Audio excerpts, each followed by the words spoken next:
Ladies and gentlemen, welcome to the 2017 Heavyweight Scrabble Championship of the World! Let's get ready to jumbo! You're joining us here in Nottingham for the finals of the MSI 2017 World Scrabble Championships. We see Australia's David Eldar playing against Sri Lanka and currently in the UK, Harshan Lamabadusuriya. My name is Brett Smitheram, currently world champion for the next 4 to 6 hours, and I'm joined here in the commentary booth by Chris Lipe of the US, Jason Keller of the US, and Paul Allen from Scotland originally. Very exciting lineup. Both of these players have definitely earned their place here today. David having knocked out Nigel Richards in the opening quarter-final, as well as Gautam Jayaraman from Singapore in the semis. Harshan having knocked out previous world champion Mark Nyman and knocking out Austin Shin, very much the on-form player of the world at the moment. Austin and Gautam are playing in the other room, so we will give you an update on their third and fourth place playoff. But now we're into the game, and let the scoring begin.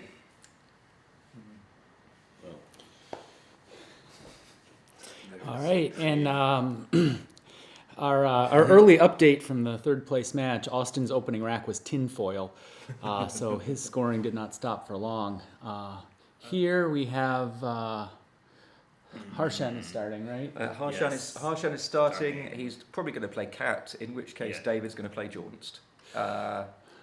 I think we're in a situation where the two moves are self-explanatory. Yeah. What Harshan will not want to do right now is to play cat, setting up his K, because he'll be setting up the J. For those at home who are tuning in, who are maybe not seasoned or experienced Scrabble players, QAT is a particular favourite of the world of Scrabble. Has multiple spellings: KAT, KHAT. It's a bush with leaves which have narcotic properties, and in fact the chewing of these leaves has been banned in many countries because people were randomly skewing off the road while driving their motorcycles under the influence. But as expected, immediately Cat played by Harshan, but David has played Jaunced. Certainly something to settle the nerves as an opening rack, because there's no way he was going to miss that. Yeah, Harshan is challenging. Okay, Harshan is... Yeah, Harshan's donating 5 points to the cause, which, you know, is also fine. It'll calm the nerves. You know, when you're sitting up there and it's, you know, the first racks of the first game, you know, you get the feeling that you're completely insane and suddenly you've forgotten everything you know about Scrabble for a moment. And then once the clock starts and some tiles hit the board, and you know, then you sort of get back into your normal mode. You understand that, okay, I've done this before. You know, the stakes are insanely high, but it's the same game that I've, you know, been playing my whole life. Wow. So David's getting certainly the rub of the tiles very, very early on that maybe he was lacking in his semi-final. Yes. He currently, for those at home, has the word fade-ins on his rack. And Harshan with a relatively clunky rack. I mean, Yeah, fussy ends through the sea, if nothing else. fussy ends, absolutely. But how about Kel? Kel for Kel. Kel Jack 8. Suggestion there from Paul is Kel, K-E-L-L, making J-A-K and A-T-E. Probably, I mean, it's a good move, I think. It's certainly the best score.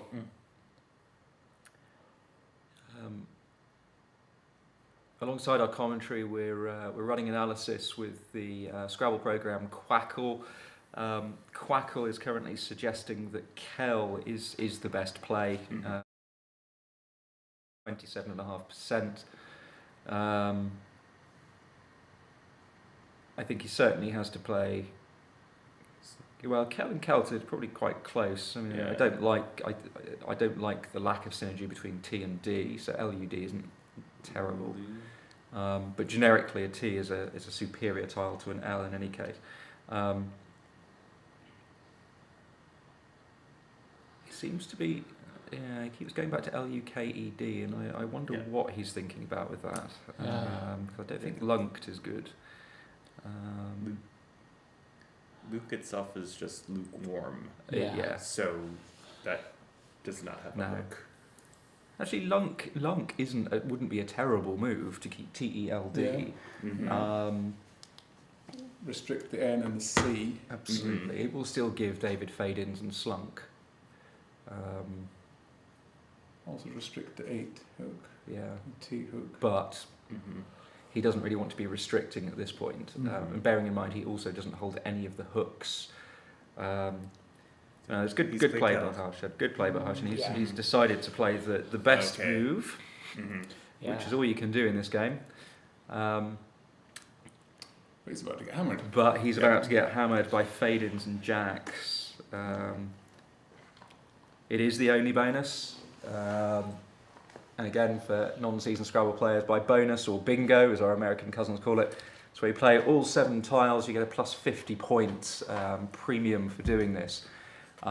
Looking at David's rack, he has a very, very high probability, what we call a 6-letter stem in ADEINS.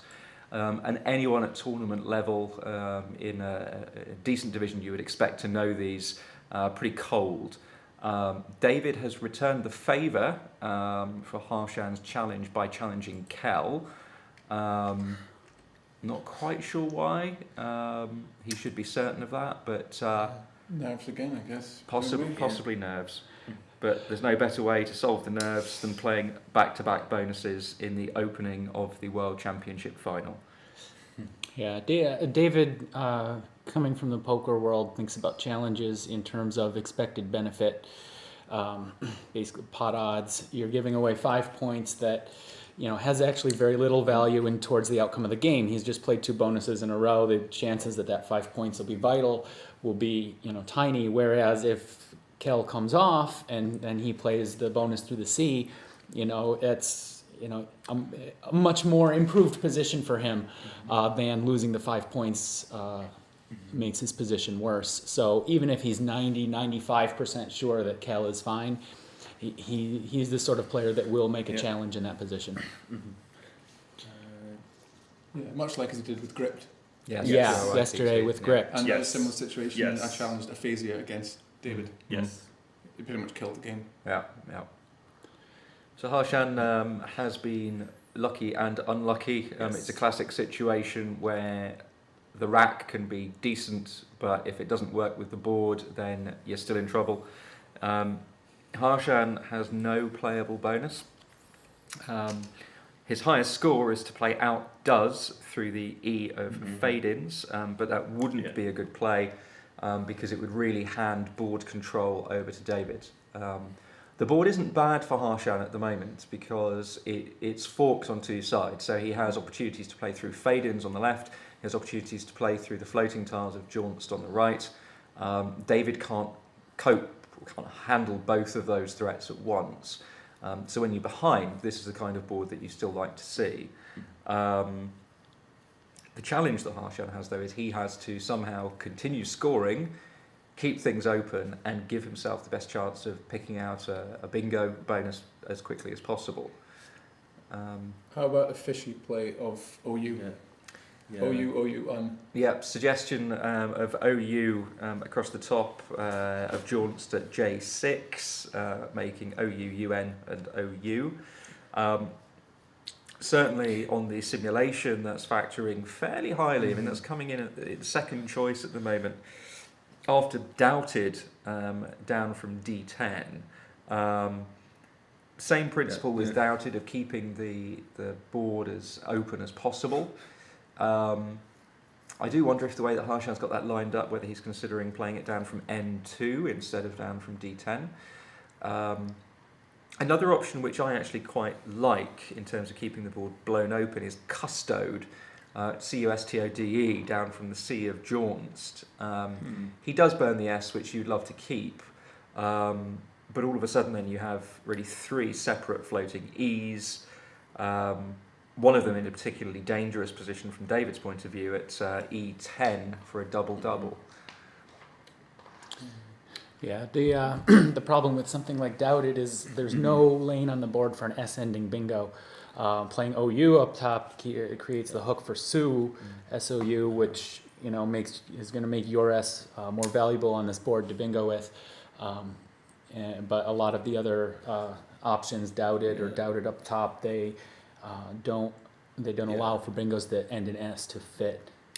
But also OU does have putting the UN under the double word score is probably going to give David a chance to perhaps advance his lead a little bit. Yeah, the John. Yeah, well, the J's not already with on the the J's. board. Sorry, Yeah, but but still, for 6 points, anything that's coming back over there, even if it's just, well, we see that David has the M's on his rack and the P on his rack, so there could be a pun on the board.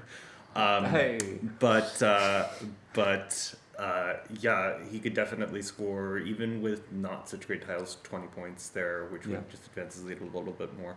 Yeah, if you play something like OU, you're really playing to make a yeah, distraction on the right side of the board, and then hopefully hit the double E Instead column. of OU there, I was also thinking about OU just at 8N, just for the triple for 9 points. It depends, I think, how aggressive he wants to be at this stage. I mean, what is he, 111 behind currently. I guess if you want to be hyper aggressive, one of the other benefits of the J6 placement is that you do set up bingos that end in ST. He's opting to play the highest scoring move. That may be because the A is still floating, the F is still floating, which is less useful. And what Harshan doesn't want to do is to be forced into a situation where he has to play really 2 bingos to get back into the game. Outdoes isn't far behind OU and Doubted in the Sims. I mean, it comes up probably 0.3% of a win outside. And of course, it keeps an E as well, which is always a great thing to have on the rack. A lot of times this early in the game, even if you're down by a bingo or 2, the blanks are still in the bag. There's so much to the game. So many crazy things still have a chance to happen. So, playing long this early in the game for a score is certainly reasonable. Personally, I'd like to hit that double-double for a little bit more than, I think he scored 24 for that. Or, I'm sorry, no, he scored 32. Yeah. I'd like to score a little bit more if I'm going to play like that. Yeah. But Without another pressing threat for David to address, that double-double is going to be gone pretty soon. Yeah. Having a 100-point bingo come down is not something he's going to let happen.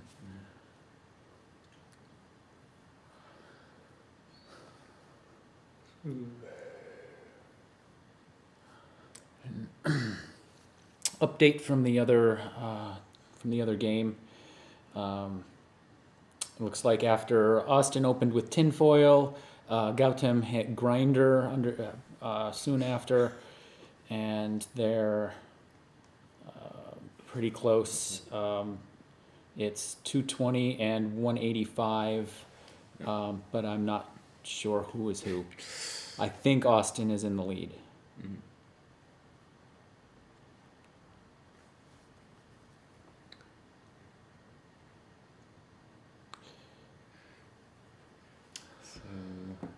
So David has his cuz, which will play on the D column for a decent score.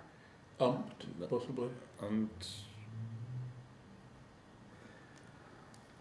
I quite like Mump. Keeping Yeah.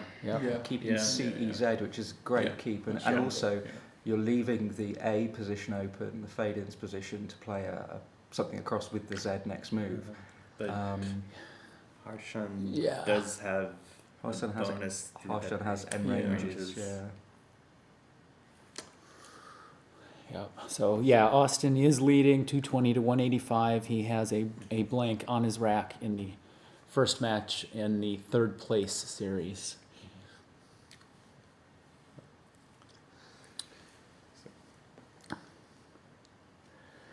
think one of the key considerations that top players give is not necessarily about just maximising score on this turn. The entire game is about maximising score over, well, the entire game. So you don't always jump to use all your big scorers on this move. So this is a prime example. Mump isn't the highest score available. It scores 30. The highest score available there was 39 for Cuz, but it invests a lot in the future. CEZ is a great keep. Rather than blowing 39 points this time and only scoring maybe 20 next move, David's pretty much ensured he's going to have something big next move. Of course, in the meantime, Harshan should be playing N ranges pretty immediately, I would think. There are no other plays available. That's a lie. So actually, there's Sen Green, which I hadn't noticed. Sen Green through the E of Jaunst as well. But I think given that Harshan is still lagging behind, now by 114 points, he should probably play N ranges. Again, doing what I was saying earlier on about keeping the board forked, N ranges creates a line down the B column, and also keeps the E and the D of Jaunst floating, the S hooks onto Kel. That would be my preference at the moment. Sen Green is a very good defensive move. It begins to close off and clunk up the top right-hand quadrant of the board. So if the roles were reversed and Harshan were playing this to go 100 points in front, I think Sen Green would be my play.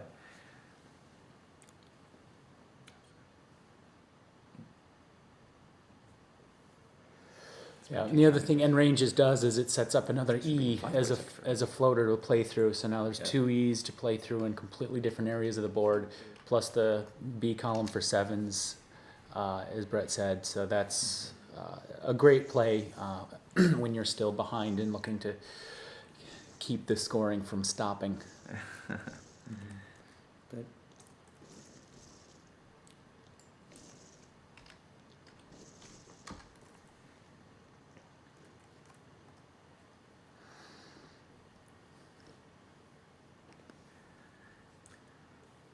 So just as I was saying earlier on, because David's had a very bad pickup, but because of the strength of the keep that he had, he still has scoring opportunities.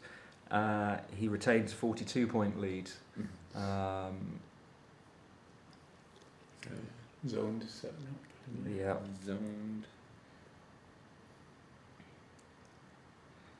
Harshan wishing he had a floating H for Heteria or Hetere.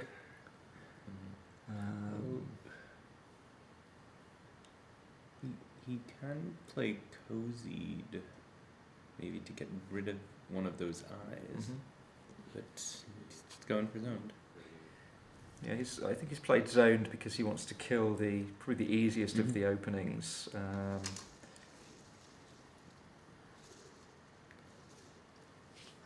Although Cozied does a very good job of cleaning up the top right-hand corner again. Yeah, Cozied starts building a box, which exhausts the space. In order to play a bonus, you need 7 open squares in a row. And if you start to create a box in an area, the middle of that area becomes less useful, simply because there's not the real estate to put 7 tiles without bumping into other things. And not a good pickup after that C, I'll leave either. The H is okay. The U was definitely not something that he probably wanted to see there. Yeah, I mean, if I look at a rack like that, my first thought is this is serviceable. There's balance, there's some scoring tiles, there's probably something on the board I'm going to be able to do to score a few points and improve the rack. So it looks pretty ugly. It's probably not going to bingo, but it's workable. If I draw that in the middle of a game, okay, I'll deal with it and have better days ahead. When I look at a rack like that, I wish I'd picked out an E to play phenolic through the N and the L. But that will come. Yeah. Go for you. Yes, play off you. I don't think would.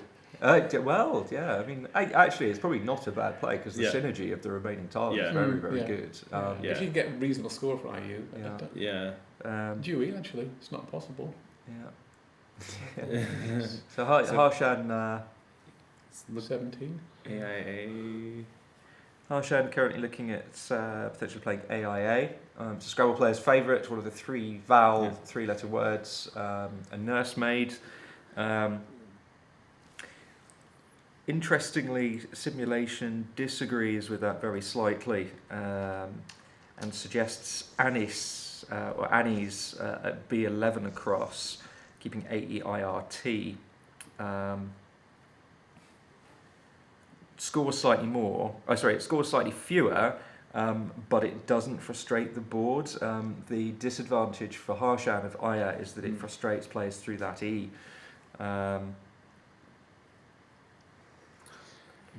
Yeah, Aya it does weird the board. It obscures the E, it kills the S hook on Kel heading downward, and the lower right quadrant of the board isn't going to be very useful until there's a play underneath Aya making LI something on the double playing across, which will then open up an S-ending lane.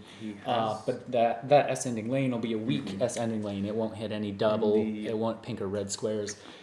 So it's kind of a weird from a board management standpoint. On the other hand, he has drawn something unblockable. Yeah, he does now have Gleetier in two different places. Now David's.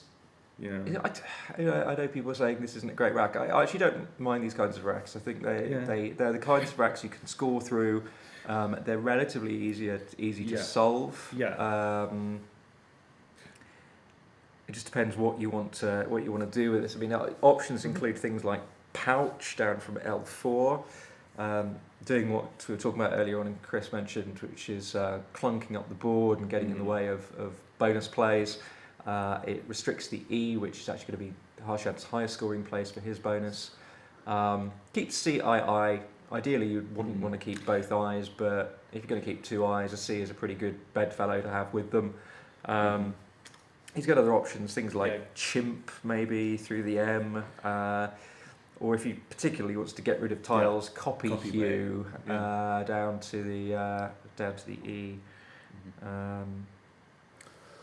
So it's an interesting situation with variation of styles. A lot of different top players can play one of the different moves that just been mentioned. So there's been some fireworks in the other game. Gautam played Schlente, and Austin had the blank on his rack, hooking underneath the E of Schlente. He played Knighty with the blank, and Gautam's next rack was Rudeld, which fit right above that E. So now we have Austin's turn with a lead 327 to 326. Wow.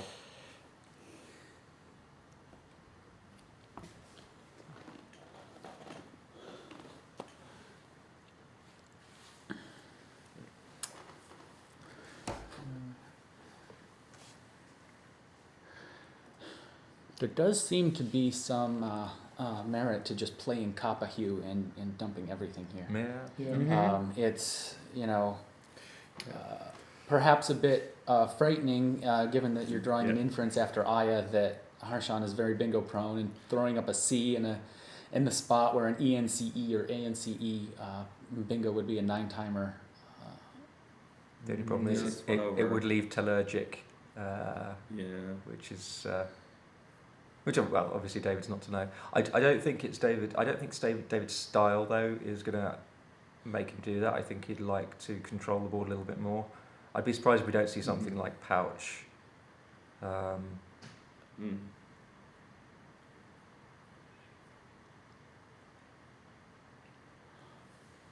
It seems like a strong play. I mean, it more or less it forces any bingo from Harshan to be face value unless it's through the M. Or is he looking at Pew?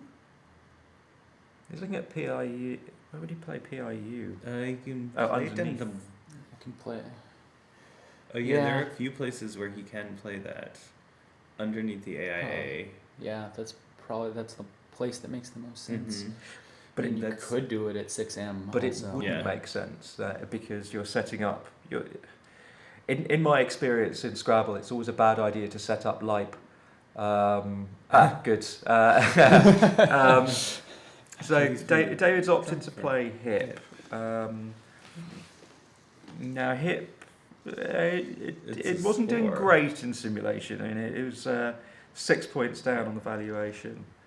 I still prefer Pouch. I'm not sure about. Yeah, and Gleetia, quite rightly, has been played immediately by Harshan. There's nothing to think about in that. I mean, Harshan in some of the games over the finals has been taking his time, and possibly his loss.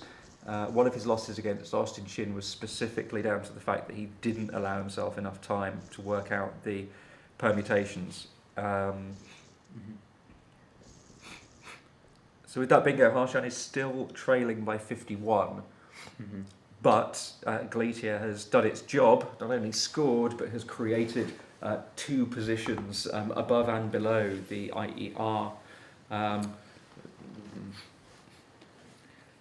with both blanks unseen, David's lead certainly isn't safe by any means.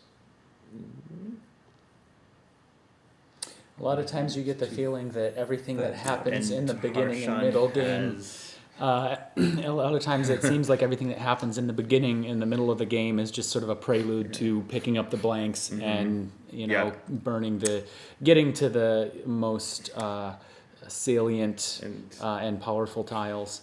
Yeah, and Harshan may be running some errands on the next track, but probably not. I don't know, partner.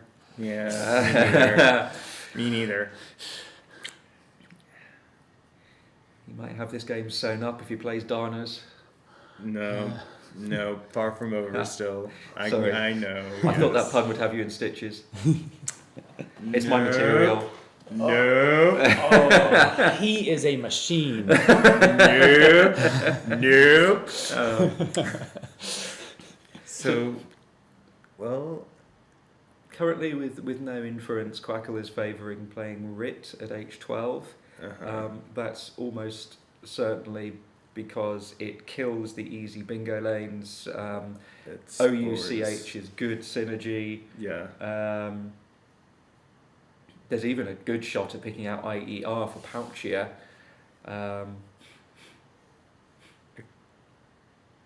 Basically, whatever happens next, we're expecting the scores to be tied after the next exchange.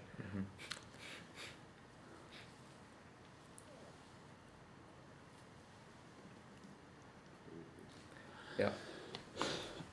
Rit, the best play. It's very close with White, WIGHT, through the G at A13, which scores slightly more. But I think the synergy of CHOU combined with taking out the easy bingo places. Well, yeah, and Harshan, again, quite rightly, playing partners immediately. All of a sudden, the tempo of this game is favouring Harshan. Yeah.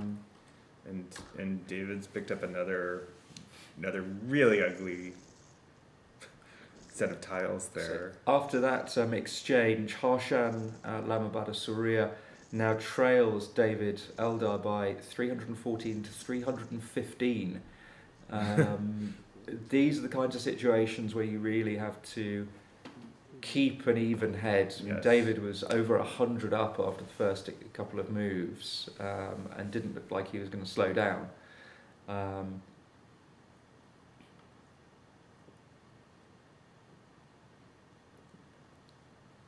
I think this also shows maybe the vulnerability of a play such as Hip, in that he created a big scoring lane rather than forcing Harshan to play face value. And Harshan is picking really well now. Yes. Did he just... Volley, but little mature. Harshan's gone strong favourite. Yeah. Yep. Sitting with XU, XI, at least.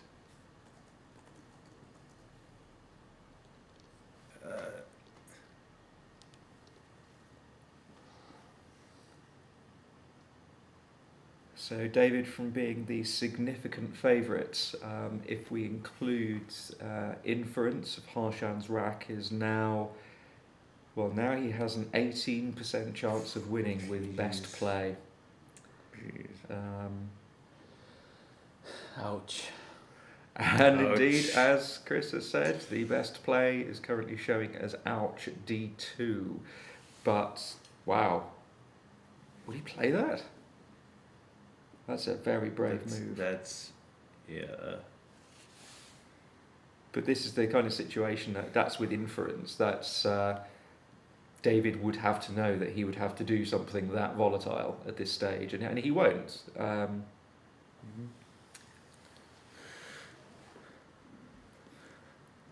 Yes.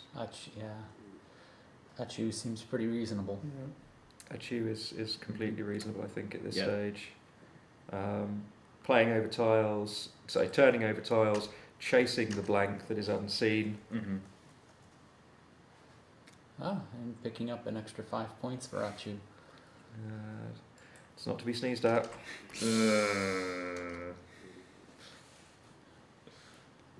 God bless you, Brett. Right back at you.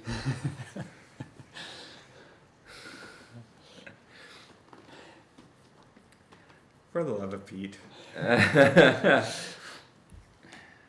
So Harshan has a pretty straightforward XI play here, off the U of Jaunced.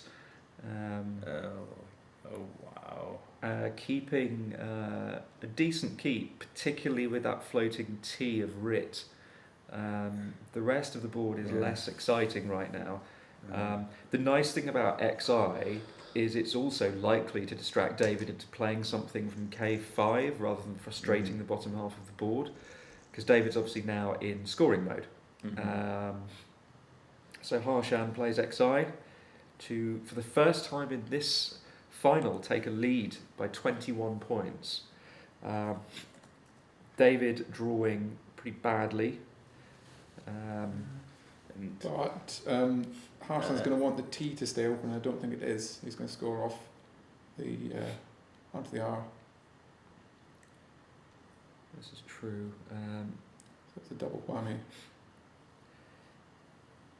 There's a great option here actually for David, which doesn't get in the way of the T, which is Fugly, bottom left-hand corner. For those people at home, that means fairly ugly. Mm-hmm. Self-descriptive play. Absolutely. With this rack.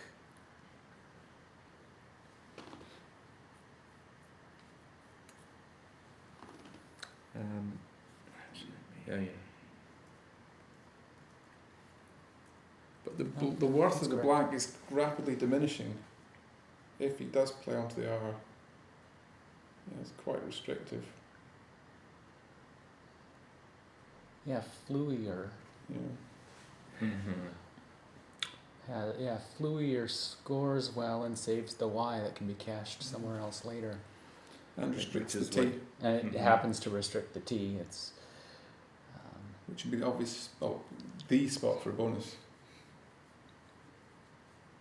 I mean, you've got the M and the Z, but the T is massively more significant bonus-wise. At some point, if you're not picking up the blank, you have to put your opponent on it. You know, it turns into probability. How many tiles have each of you drawn since you knew it was in the bag?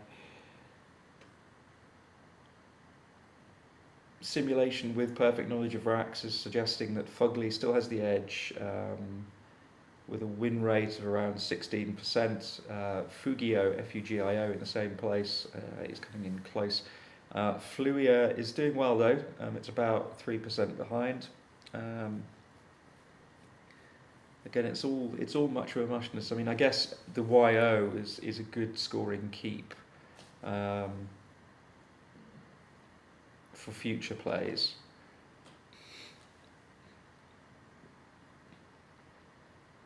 Personally, what I'd be very excited to see on Harshan's next move is he fishes off the E, making M-E, and then picks out an R for Baromets.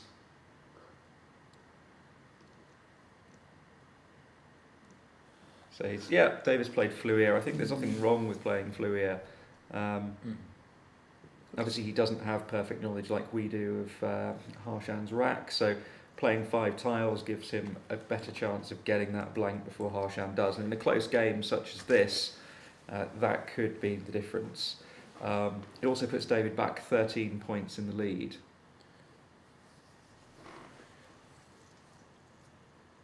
Now, these are difficult situations when you're the player in Harshan's shoes, because you know you've got a good rack, you know you're in a commanding position, but the rack is no good if the board doesn't let you score. And the blank at the end of the day doesn't score anything. It's very easy to be worn away by your opponent continually scoring 30, 35 on a closed board. And before you know it, you've lost by a couple of points. So Harshan will be thinking now, how do I maximise my score but keep as strong tiles as possible, hoping to get a bingo either through the Z of zoned or ideally from the M of mump. There's 2 I's still unseen, so opportunities to play something ending in IZE are very strong. The key scoring spots on the board currently are the bottom left-hand triple word and the K5 double word. K5 double word, less of a concern because any lengthy play there will open up the top right triple for a counterplay. Let's not forget there's also opportunities for 9-letter plays through the C and the M. I mean, they're quite well positioned. I quite like begot in this situation. The bag is relatively evenly stacked in terms of consonant and vowels. From Harshan's point of view, there are 10 in the bag. Slightly consonant heavy, which favours begot. Yeah, and there's some real junk in the bag too. So if he's looking to play a bonus with the blank, there's VVWYY unseen. Yeah. And although most of it's on David's rack, it's not all on David's rack, so there's a good shot at picking out Y, V, none of which is going to be a problem for Harshan because they're scoring tiles and he will have the flexibility to score with them. It could turn into the sort of end game where if he plays begot, he's not looking to bingo with the blank, but pull out scoring tiles and use the blank for extra flexibility and a possibility, because it will take a miracle for David to bonus. The potential's only for Harshan.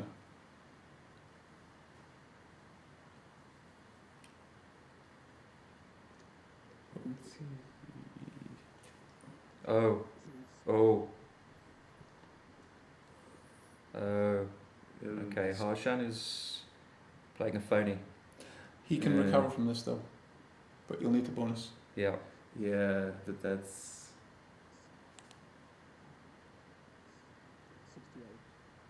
Surely he's making it an R? An S? S, yeah, but you'd think he'd surely have no comma T. You would think that, wouldn't so you? I think it could be an R. Yeah. And it's feasible. Well, he could make it a Q. I mean, it doesn't make it a word. Commatique. It's a variant on commatique. It's that's clearly that was not okay. That was okay. This changes everything. That's really that could be very key here. Yeah, critical. And David has 7 minutes on his clock, and this is probably going to take quite a bit of it. Having perfect knowledge of your opponent's rack, then it makes it much more complicated, but you get the advantage of being able to analyze your opponent's response to any play that you try to evaluate. There is a straightforward Vrow play. Which might... Vrot doesn't take an S. Right. But... I wouldn't worry too much about the S. I wouldn't worry too much about the S right now. In fact, you'd almost like your opponent to play their blank, wouldn't you? Yeah. And Vrow... and obviously this can be calculated from David's point of view because he knows what Harshan's rack is. Vrow is showing as a 51% win for David. With Harshan's rack. With Harshan's rack. And he knows of it as well. So this is true now. This is fair. Exactly, yes. Obviously he's looking at Vrot there. And the thing about Vrot is as well, and we're talking about needing to just outscore your opponent, it keeps the W. And all things being equal, you'd play the W off, but W is worth 4 points. and WRY, it's not bad. But he's still got yeah, scoring it's Y. not bad. So well, that's why I prefer yeah. Rao, but I take your idea.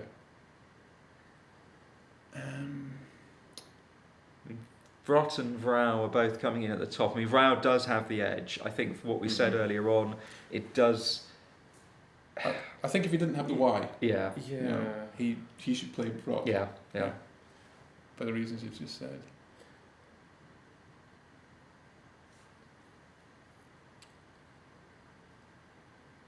But my concern, or David's concern now, I'd be looking at those unseen eyes, because those unseen eyes are dangerous down to that Z with Harshan's rack. Yeah. What's likely to happen here? I can see. Okay, Is David he maybe worrying? worry. What? But you wouldn't play worry, would you? Because then he plays. Harshan plays BT. Creates that top right opening, the M, the Z. It's too risky, surely. Leaves OE though. OE. Not a great leave. Yeah. Well, with 3 he's unseen, yeah. And there's also 10 tiles in the bag, Yeah, right? So worry followed by BD would leave 1. yeah. Which is a Mm. negative situation for David to be in as well. Yeah. But he'd have very good idea of what Harshan had and be able to play accordingly. Right. So that's probably the rationale behind worry. To Right, get there's- that 9 tile turnover. Yeah. And there's a lot of draws that are junk. It would put him Yeah. 47 up. Like it looks like the pool is actually quite bad. Yeah. And Let's put it, I mean, I guess let's think about this logically. It would put him 47 up. Harshan's bingo, if he plays it through the Z, is going to score 60. 65. He's played worry. Hmm.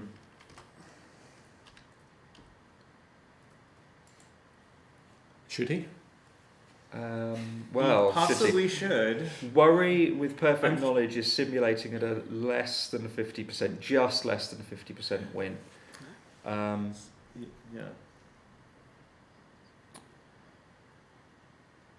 I mean, are there any benefits to just keeping VT on this board? I don't think there are. I mean, are there plays into the Y with the slotting the V that he could pull if Harshan doesn't play BD? No.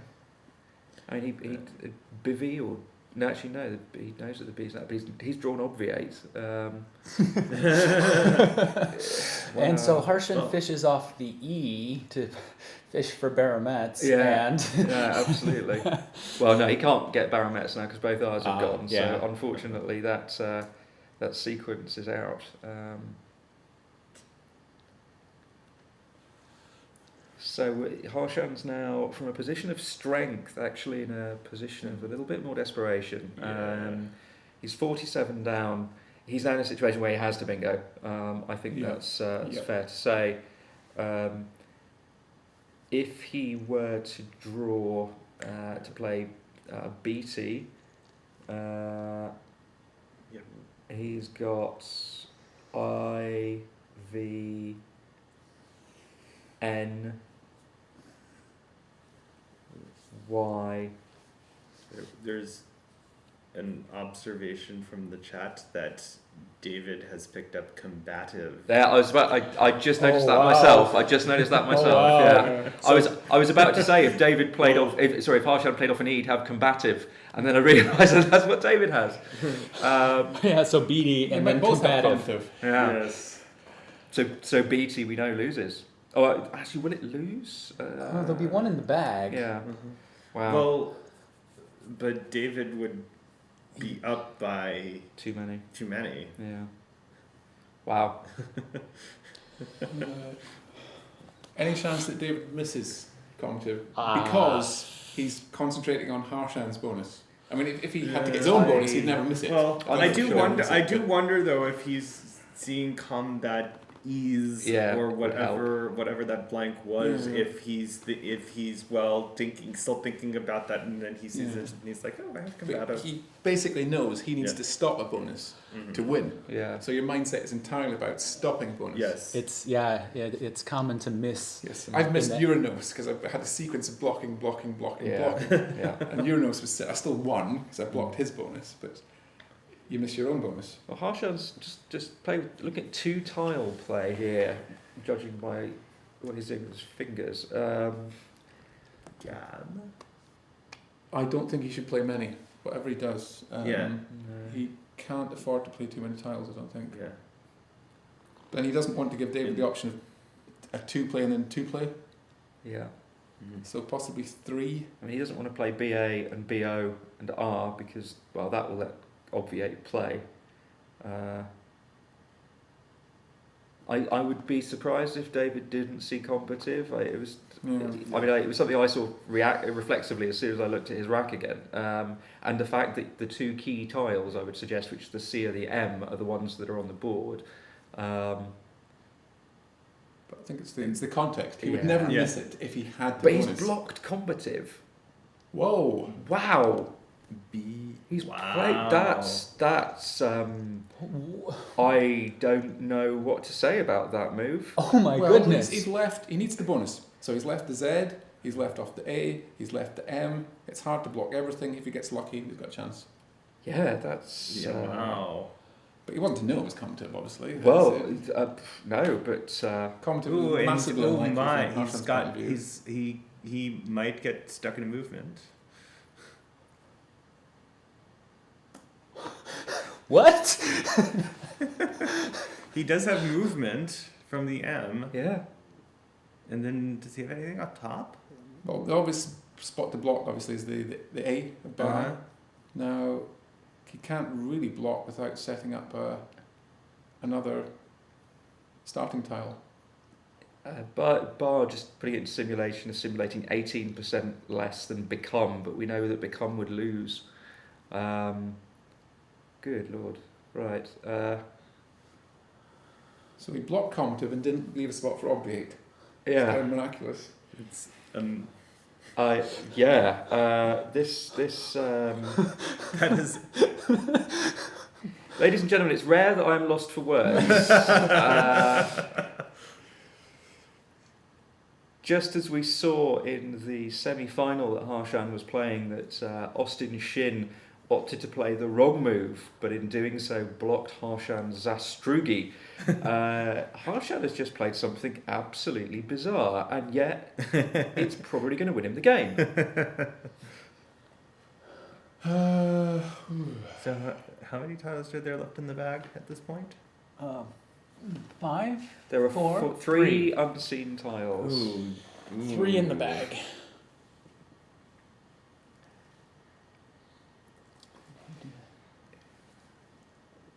What if he plays VAT or something?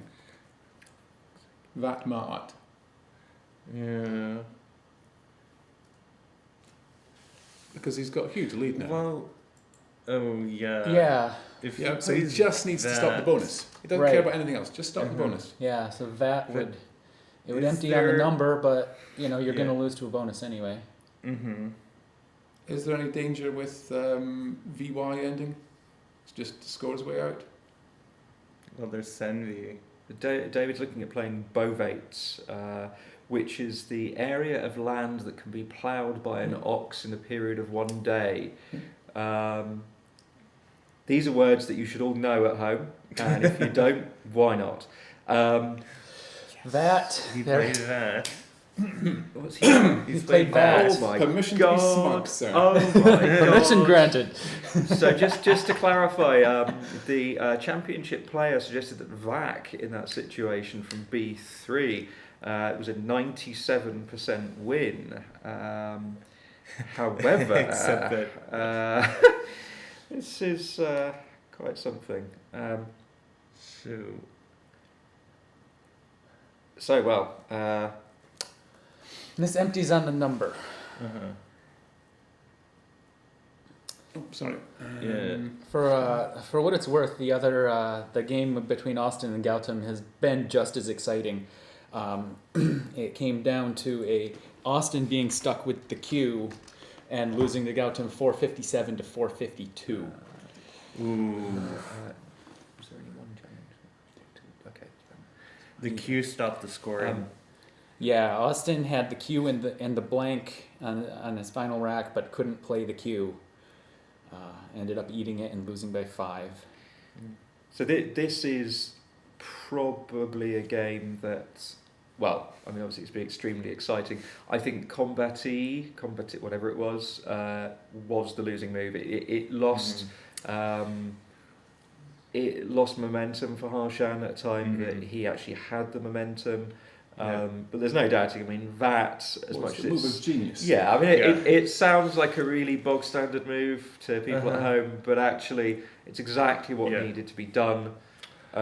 David had to hope on the draw. However, it did exactly what it needed to do. Harshan now has a 0% chance of winning in this situation. His best play is to play Sen V at 0-1 down. But he's going to lose. To Big Eye or something would be ideal. I'd say even Igo just on the bottom. Yeah. Boggy.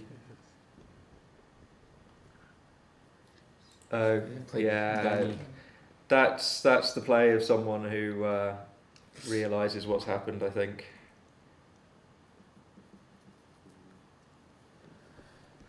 And then Boggy. And then Boggy, this game is going to just play itself out. Quality doesn't matter now. Needs to get it over with. Sort his head out. Well, it does matter slightly. I mean, are they using the start for the deciding game? Well, this is true. This is true. It's a draw. It's not impossible. Yeah. It's tempting just to play it out in seconds. That's why I do, but they shouldn't. Yeah. Sometimes if you realize that you make a mistake, it's also good to end on a positive note where you can say, yes, I did at least make my find there. So we're assuming that the combat-y blank is an R. I guess it must be, mustn't it?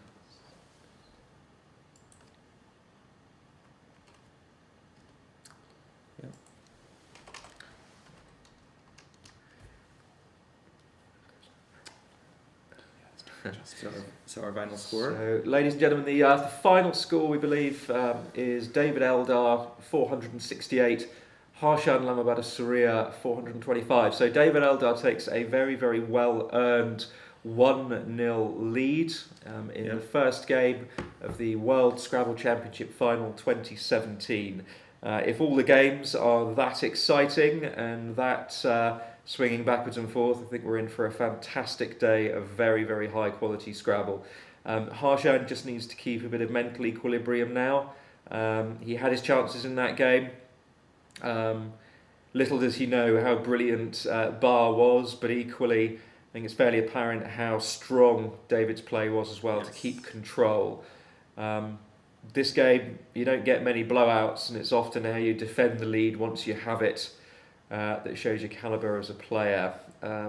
Ultimately, though, it could have come down to the final draw. If Harshan had drawn something slightly differently to go with his keep, he could have won.